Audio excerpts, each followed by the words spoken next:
My name is James Carter. I was once a man who believed in love with all my heart. When I met Laura, I thought I had found my soulmate. She was everything I had ever wanted: beautiful, intelligent, and driven. We clicked right away, and everything about our relationship felt perfect. We shared common interests, had endless conversations, and could spend hours together without ever growing tired of each other's presence. I remember the early days of our relationship so vividly. There was laughter in the air, a sense of warmth that I had never known before. We started to plan a future together, discussing our dreams, where we wanted to live, and the life we would build as a couple. At the time, I had no reason to doubt anything. She seemed just as invested as I was. But I've learned that perfection is often an illusion, and sometimes, what appears to be a fairy tale can quickly turn into a nightmare. Our first year together was blissful, and I thought, if this is love, then it's everything I ever dreamed of. Laura seemed so loving and devoted. She made me feel like I was the center of her world. But as time passed, cracks began to show. I didn't notice them at first. Small things like her staying late at work more often or coming home looking a little too exhausted. I dismissed them as normal. After all, we were both working hard toward our future. But little by little, I began to feel a shift. The constant texts, the late nights, the unexplained absences. Something was off, but I didn't know what it was. The man I had become, the man consumed by love, ignored his instincts. But deep down, I could feel it. Something was changing, and I couldn't see it coming. I thought I was the perfect boyfriend. I loved her fiercely, and I believed that nothing could break our bond. But she wasn't just slipping away from me physically. She was slipping away from me emotionally. And I, blinded by love and a false sense of security, couldn't see the danger right in front of me. The first real warning sign came when I noticed Laura's phone habits changing. She'd always been open with me, sharing funny messages from friends or work updates. But one night, as we sat on the couch watching a movie, I caught her quickly flipping her phone face down when I glanced over. It wasn't unusual for someone to be protective of their phone, but this felt different, like she was trying to hide something. I pushed it aside, convincing myself it was nothing. But that night, the nagging feeling in my gut wouldn't go away. For the first time in our relationship, I couldn't shake the suspicion that something was off. I decided to do what I should have never done. I started checking her phone. It wasn't like me to invade her privacy, but I was desperate for answers. And when I saw it, the messages, my heart sank. There were texts between Laura and someone I didn't recognize. Someone named Tom. They were flirty, too intimate, and I immediately felt the anger rise inside me. How long had this been going on?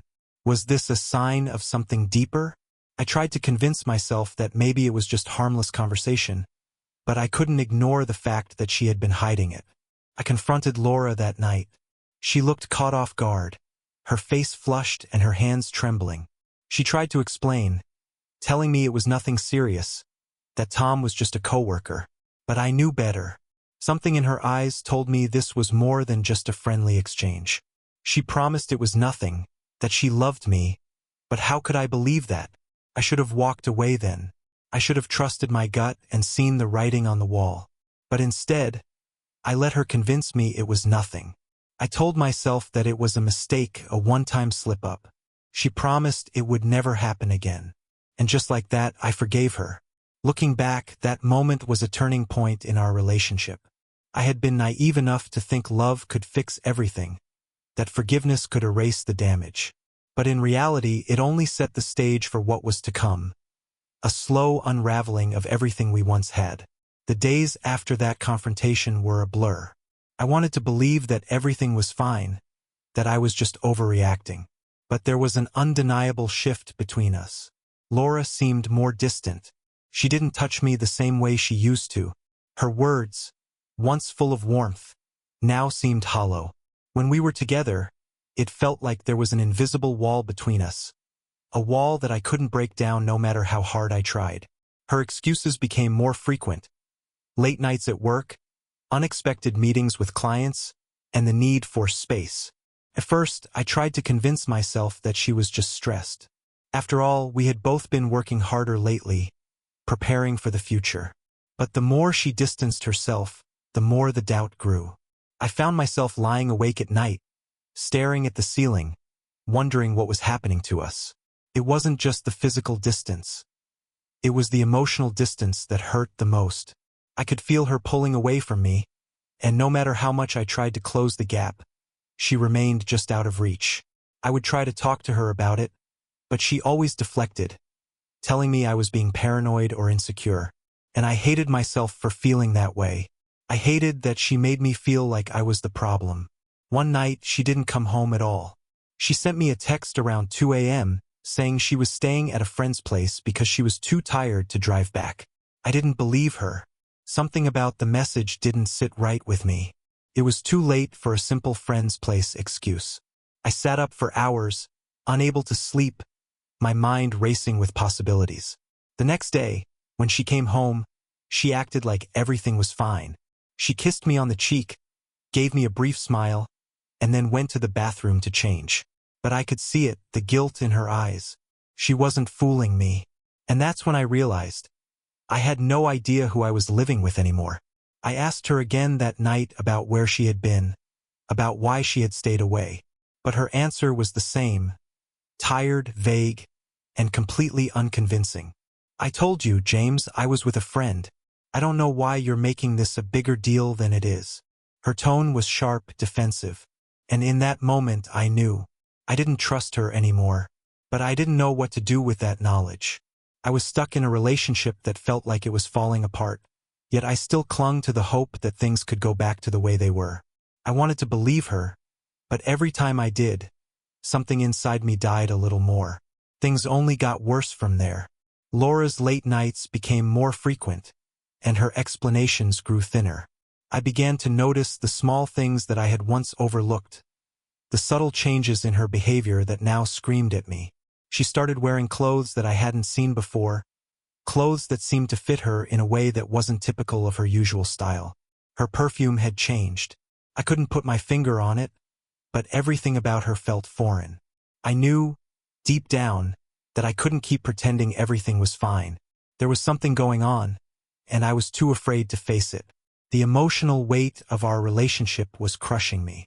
Every time I looked at her, all I saw was a stranger.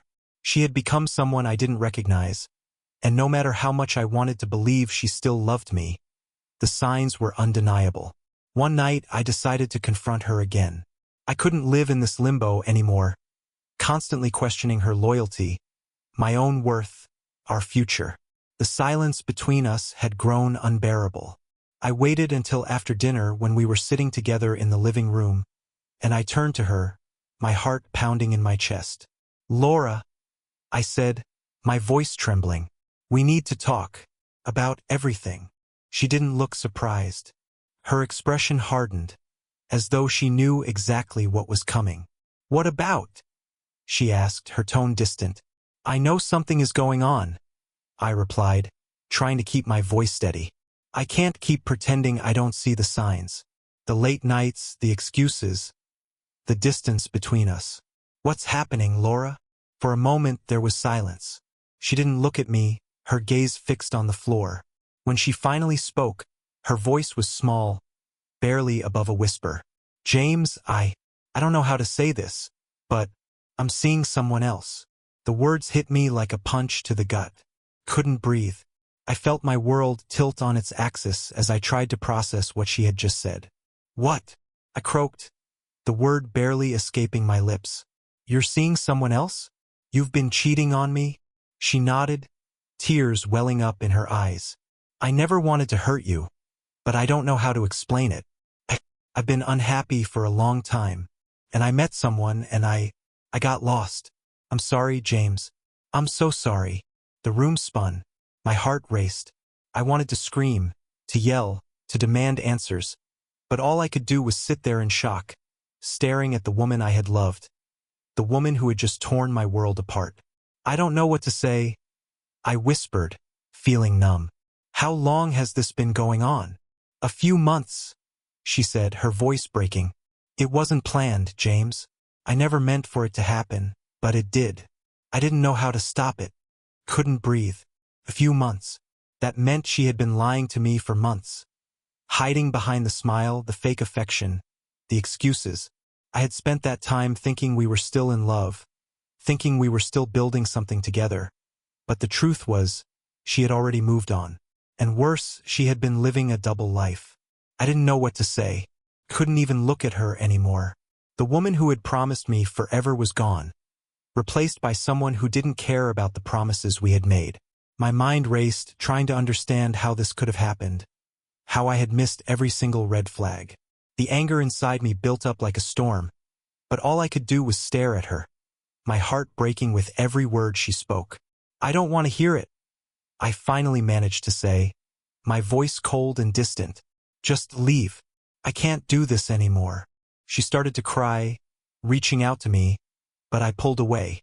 Couldn't look at her. Couldn't touch her. She wasn't the person I had fallen in love with. She wasn't the woman who had promised to be by my side forever. "James, please," she pleaded, but I shook my head. "No, just leave," I repeated, my voice firm, though the pain inside me was suffocating. "I don't want to hear any more of your lies." I watched as she walked out of the room, her sobs echoing in the silence. And for the first time I felt nothing. The anger, the betrayal, the heartache. It all hit me like a tidal wave. But there was also something else. Something darker. A part of me that had been dormant for so long. A part of me that had been buried beneath the love and the pain. I wasn't sure what it was, but I could feel it growing inside me. A sense of power. A desire for retribution. This wasn't over. Not yet. After she left that night, I felt a strange mix of numbness and anger coursing through my veins. I should have been devastated, crushed by the betrayal. And in many ways I was. But something darker had awakened within me. A need for retribution.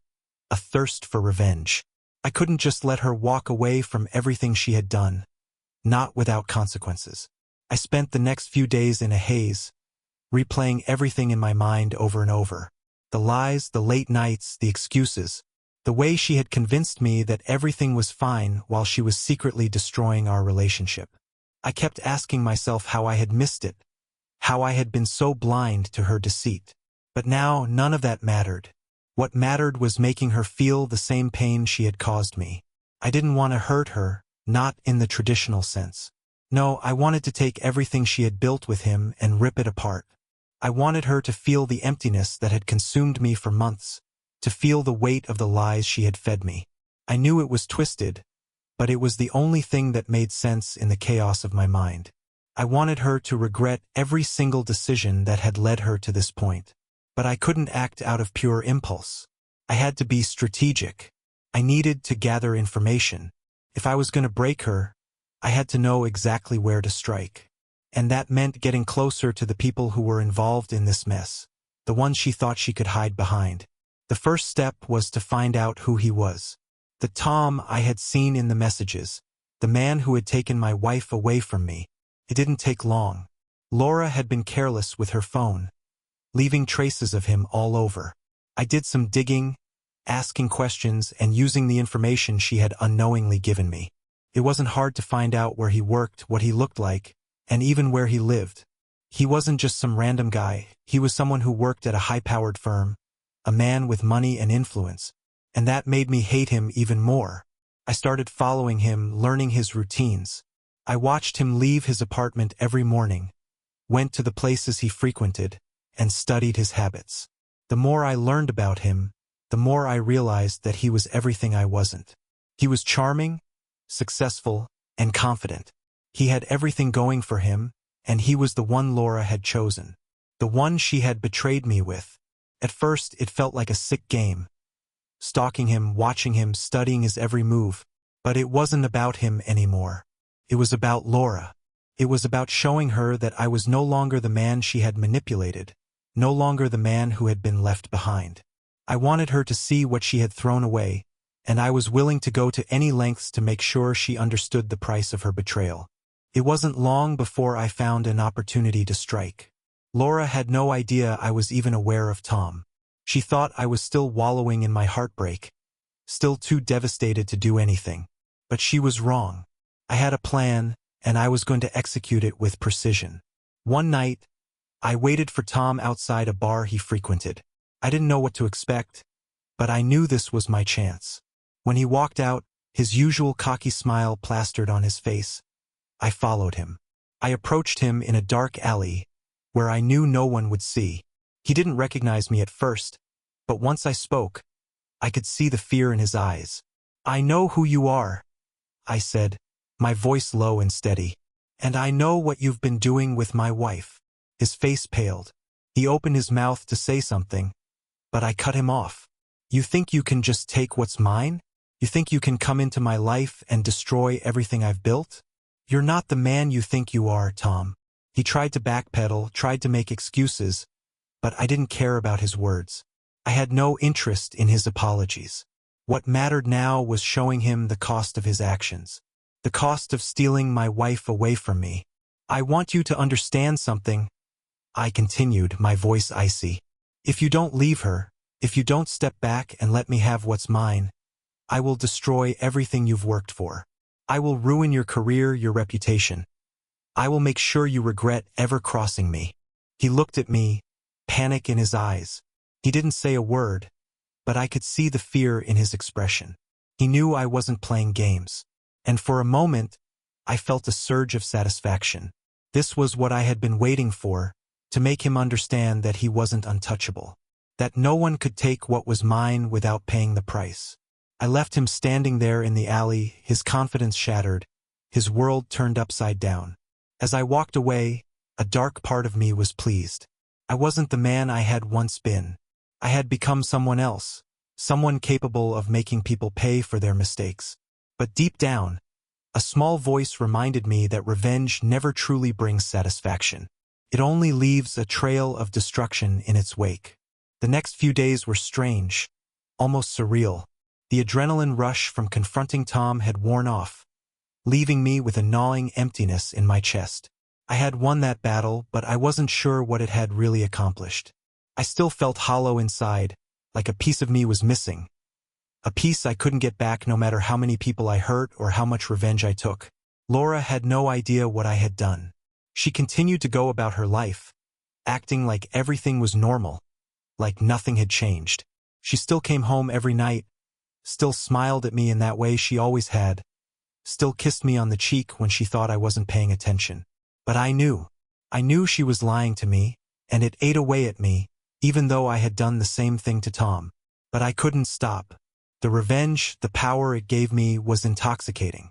Every time I thought about what she had done to me, about how she had lied and betrayed me, it fueled the fire inside me. Couldn't let go. I wanted to destroy her. I didn't care anymore about the love I had once felt for her. That was gone, replaced with the need to break her, to make her feel the pain I had felt. I began to plot my next move. Laura's phone had become my obsession. I knew it was wrong, but I couldn't help myself. Every night, after she fell asleep, I would take it from her bag and go through it, reading her messages, looking for any hint of her affair with Tom. I found what I was looking for. More texts, more evidence of their relationship. She wasn't even hiding it anymore. The messages were explicit, filled with longing and desire, and they made my stomach turn with rage. It wasn't just that she had cheated on me. It was that she had no respect for me, no care for what we had built together. She had thrown it all away for someone who didn't even deserve her, and I hated her for it. But something inside me also wanted her to feel that. I wanted to expose everything, to make her regret every single moment she had spent with Tom. I wanted to watch as her life crumbled, piece by piece, just like mine had. She deserved to suffer, didn't she? One night, I took a different approach. I didn't just go through her phone. I messaged Tom myself. I pretended to be Laura, using the same language, the same tone, and I told him I needed to meet him. I wanted to see the look on his face when he realized he had been speaking to me, not Laura. I wanted him to feel as betrayed as I did. The plan was simple. I arranged for him to meet her at a restaurant that night, one we had been to before, a place that held too many memories for both of us. I told him it was their place, where they had first met. He agreed without hesitation. The message was short and direct. "Let's meet there tonight. It's been too long. I miss you." Then I waited. I waited in the shadows, watching as Tom walked into the restaurant, a grin on his face as he looked around. I could feel my heart pounding in my chest. I was about to watch everything unfold. I had set the trap, and now it was time to see if she would walk into it. A few minutes passed, and then Laura arrived. She didn't see me at first, and I could hear the conversation starting. She greeted Tom with that same smile, the smile I had once loved, and I felt a twisted satisfaction inside me. She was about to find out just how far my revenge would go. I waited for them to sit down, watched as they exchanged pleasantries, as if everything was normal. And then, just as I had hoped, the moment came. I stepped out from the shadows, directly into their line of sight. Their eyes locked onto me, and I could see the color drain from Laura's face.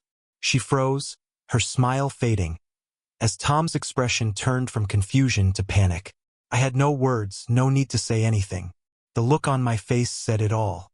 Laura opened her mouth to speak, but no sound came out. Tom stood up quickly, almost knocking over his chair in his haste to leave, but I was already in his face. "Did you think I wouldn't find out?" I said, my voice low but full of venom. "Did you think you could do this to me and walk away with no consequences?" Tom stammered, trying to defend himself, but I wasn't interested in hearing it. I was done with words. I grabbed his collar, pulling him close, my fists clenched. "You're nothing. You're just a man who thought he could have everything I built. But you're wrong. And now, I'll make sure you never forget what you did." Laura was crying now, her hands trembling as she tried to reach out to me. "James, please, I'm so sorry. Please listen to me. It wasn't like that." But I couldn't listen. I couldn't hear her anymore. The woman I had loved was gone, replaced by someone who had betrayed me, someone who didn't deserve my attention. I shoved Tom away and looked at Laura one last time, my heart heavy with rage and emptiness. "Don't ever come near me again," I spat, before walking out of the restaurant. As I left, I could hear her calling after me, but I didn't turn around. Couldn't. I had destroyed her. I had torn her apart just like she had done to me. And even though it felt like I had won, there was still something empty inside me. Something I couldn't fill, no matter how much pain I caused. The days after that night felt like a blur. I expected Laura to fight harder, to beg for forgiveness. But instead, she remained distant and broken. She had no more excuses, no more lies. She was shattered, and for the first time, I saw the vulnerability that had always been hidden behind her facade. But I couldn't feel sorry for her. I had already made my peace with what I had done. Tom, on the other hand, didn't take kindly to our confrontation. He tried to reach out to me, sending me threats and messages warning me to stay away from him. But I didn't care. His words were meaningless to me. I had already ruined his life. The rest was just noise. I didn't hear from Laura much after that. She moved out, taking only a few things with her, and the silence between us became a permanent fixture. She didn't try to fight me for anything, and I didn't care. She had broken me, and now I was leaving her in the wreckage of her own making. I had taken what I wanted, revenge, but it didn't feel like victory. It felt like I had lost something deeper, a part of myself that I couldn't get back. Life after Laura was strange. It was as if the world had shifted beneath me, and I was left to find my footing in a new, unfamiliar landscape. The bitterness, the pain from the betrayal, was something I couldn't shake off immediately. It lingered like a shadow, haunting me in the quiet moments. But slowly, as time passed, I began to adapt. I had no choice. Life didn't wait for me to heal, so I had to keep moving forward. Work became my refuge. I threw myself into it, focusing on projects, deadlines, anything to keep my mind occupied. I couldn't afford to dwell on the past, on the woman who had torn my life apart. I had to keep going. My colleagues noticed the change in me. At first, I was distant, short with them, but eventually, I started to smile again. I wasn't the same person I was before. How could I be? But I was learning to live with the new me. But Laura's absence, it was always there, like a constant echo in my mind. The house felt empty. It was hard not to think about the life we had built together, the plans, the future we had once dreamed of. The apartment, once filled with laughter and warmth, now felt cold and lifeless. I had lived with her for years, and now it was just silence. Occasionally, I would run into people who knew her, mutual friends, acquaintances, even her family members. I didn't know how to act around them. I could see the pity in their eyes, and it frustrated me. They thought I was the one who had lost, but they didn't understand that I had taken control. The betrayal still stung, but I was no longer the man who had been blindsided by it. I had made my peace with the fact that Laura had chosen someone else, that she had taken what was mine and walked away. The hardest part was realizing that my friends and family had already moved on. They didn't want to hear about my pain anymore, didn't want to know the details of what had happened between Laura and me. They told me to move on, to let it go, as if it was that simple. But I knew better. They didn't understand the depth of the betrayal, the sense of devastation that stayed with me long after the initial shock had worn off. I became numb to everything, not in a way that felt peaceful, but in a way that made me feel disconnected from the world around me. I went through the motions, but it didn't feel real. I had lost something more than just a marriage. I had lost the person I thought I was. And then, one day, I received a letter. It was from Laura. My heart skipped a beat when I saw her handwriting, but I didn't open it immediately. Instead, I stared at the envelope for what felt like hours, my fingers trembling. The letter was a bridge to a past I had tried to leave behind, a past that I wasn't sure I was ready to revisit. But I opened it anyway. The letter was filled with apologies. She spoke of regret, of how she had made the biggest mistake of her life. She acknowledged what she had done to me, how she had betrayed not only me but also herself. She wrote about Tom, about the affair, how it had seemed like an escape at first but had quickly turned into a trap. She said she was sorry for the hurt she had caused, for not being honest, for everything. But the letter didn't bring me comfort. It didn't change anything. She could apologize 1,000 times, but it wouldn't erase what had happened. I felt nothing but cold indifference as I read her words. The closure I had hoped for was not in her apology. It was in the decision I had already made to never let her back into my life. I threw the letter in the trash. The feeling of throwing it away was oddly liberating. I had made my choice. The past was gone, and I didn't need to dwell on it anymore. Life, as it always does, began to move on. I didn't expect it to be easy, but I was determined to find something new. I knew that I couldn't spend the rest of my life stuck in the ashes of a broken relationship. I wasn't sure what I was looking for, but I knew I needed something to fill the emptiness that had become my constant companion. I started focusing more on myself, something I had neglected for so long while I was with Laura. I went to the gym regularly, something I hadn't done in years. I began to eat better, take care of myself. I spent more time with friends, went out to bars, and laughed like I hadn't in months. It wasn't about finding someone new. It was about finding the person I used to be, the one who wasn't consumed by heartbreak and revenge. Then, one evening, I met Emily. She was different from anyone I had ever been with. She was kind, open, and, most importantly, she was honest. There was no hidden agenda, no lies hanging over her head. She wasn't perfect, but she was real, and that was more than enough for me. At first, I wasn't sure what I wanted from her. I wasn't ready to open my heart again, but I wasn't closing myself off either.